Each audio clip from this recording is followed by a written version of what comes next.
Hey, welcome or welcome back. Do you ever get tired of always being the hero, saving princesses and defeating the big bad evil guy? Well, buckle up, because today we're diving into the dark side, exploring the most deliciously villainous DOS games that actually let you play as the bad guy.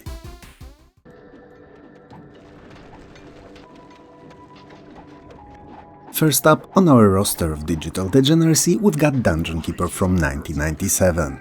It throws you into the brutal role of Horned Keeper, the embodiment of evil and an architect of an underworld empire. You command imps to tunnel through the earth, mine gold, and erect trap rooms, lairs, libraries for spell research, torture chambers, and more. They are yours to command after all, and if they slack off, you can smack them into shape as much as your dark heart desires to keep them in line. Or for fun, cause you know, it's kinda fun. Every dungeon tile you take, every scream you harvest, cements your status as the ultimate villain.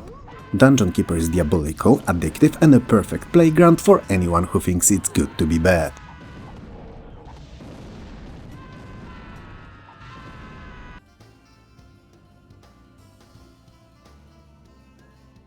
Next, let's talk about a character who was literally born to be bad. The Legend of Kyrandia, Malcolm's Revenge from 1994. If you've played the first two Kyrandia games, you know Malcolm as the cackling, wisecracking villain, a pain in the ass and overall problem to deal with.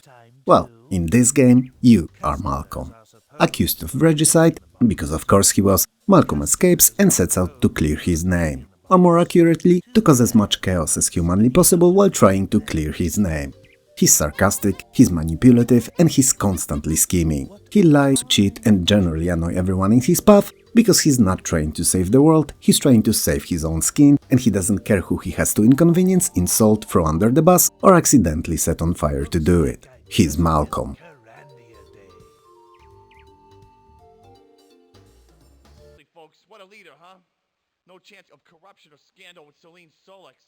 Moving on to something a little more, well, hellish, we have Hell, a cyberpunk thriller, also from 1994. In this game you're playing as two agents, Gideon and Rachel, working for the despotic government of the future called the Hand of God. And let me tell you, this Hand of God is less about divine intervention and more about brutal oppression. I could tell you from experience that the nicer something is called, let's say political party, the more opposite it does to its name. Anyway, your job to hunt down and eliminate rebels who dare to question the totalitarian regime. You're basically the bad guys as enforcers, participating in interrogations, which aren't exactly gentle, committing assassinations, and generally being the iron fist of a truly awful government. It's dark, it's gritty, and you're definitely not the good guy fighting for freedom. You're the one taking it away. Okay, you do switch sides, but for a short while, you like the worst thing that there's ever been. Father never mentioned the possibility of crucifixion, although he did. Okay, remember your lines. When the dairy payroll truck stops, I stick the gun in your... Alright, let's get a little guilty with Guilty from 1995.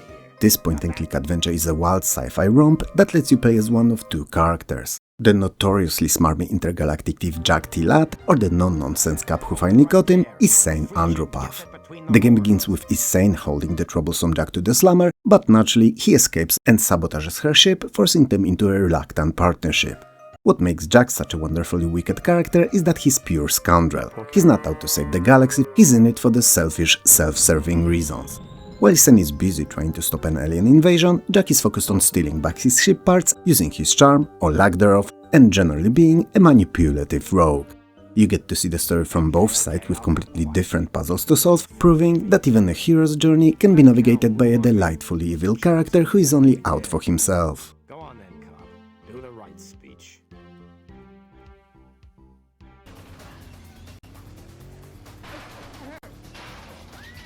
Now, this one is a bit of a stretch, but I still think it's a good pick. Because while you're not described as a body per se, in 1997's Carmageddon you do slow down and brake using bodies of pedestrians to drop velocity and don't even give it a passing thought. So while you don't straight up play as a bad guy, Carmageddon encourages you to be the absolute worst. You're a racer, but winning the race is almost secondary to the pure, unadulterated destruction you can unleash. Your goal is to wreck your opponent's cars, or even better, run over every single pedestrian in sight. Yes, doing so earns you points, time bonuses and unlocks new ways to cause even more chaos. You're a bloodthirsty metal-mangling psychopath behind the wheel, and the game celebrates every twisted act of vehicular manslaughter. It's gloriously politically incorrect and absolutely undeniably terrible in the most fun way possible.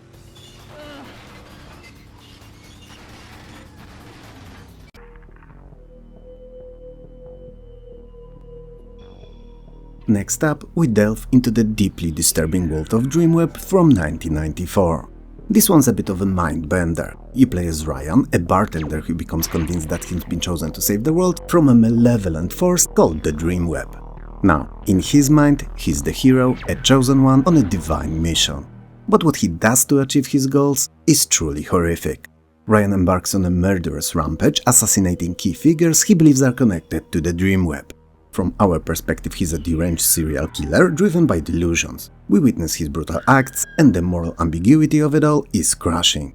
Did he actually save the world, or was he just a profoundly disturbed individual causing unspeakable harm? The game never gives you a clear answer, leaving you to ponder the chilling implications of his actions.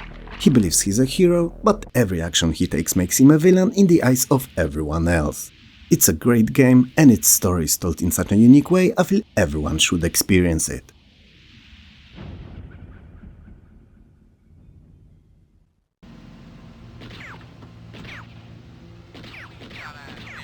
And of course, no list of playing as the bad guy would be complete without the OG open-world crime spree simulator Grand Theft Auto from 1997. It basically invented the genre of do whatever you want as long as it's illegal and fun. You're a small-time criminal doing the dirty work for various crime bosses. You steal cars, run over pedestrians, a recurring theme in this video it seems, engage in drive-by shootings and generally wreak havoc across 3 fictional cities. There's no grand moral compass guiding you, it's all about making money, climbing the criminal ladder and causing as much mayhem as possible, preferably all at once. You are, without a doubt, the bad guy, and the game lets you fully embrace the role with a gleeful disregard for law and order.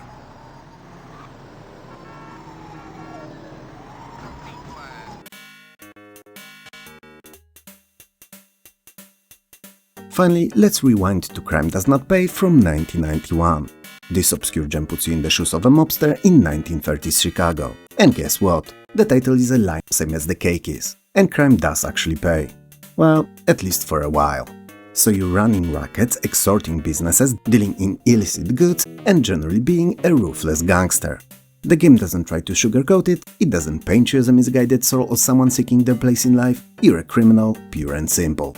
You're not Robin Hood, you're more like Al Capone's slightly less famous cousin, Bill Capone. Or Jeremiah Capone, because he grew up in a small town. Anyway, you're in it for the money, the power, and the thrill of being on the wrong side of the law. It's a fascinating glimpse into the life of a true villain before the genre really took off.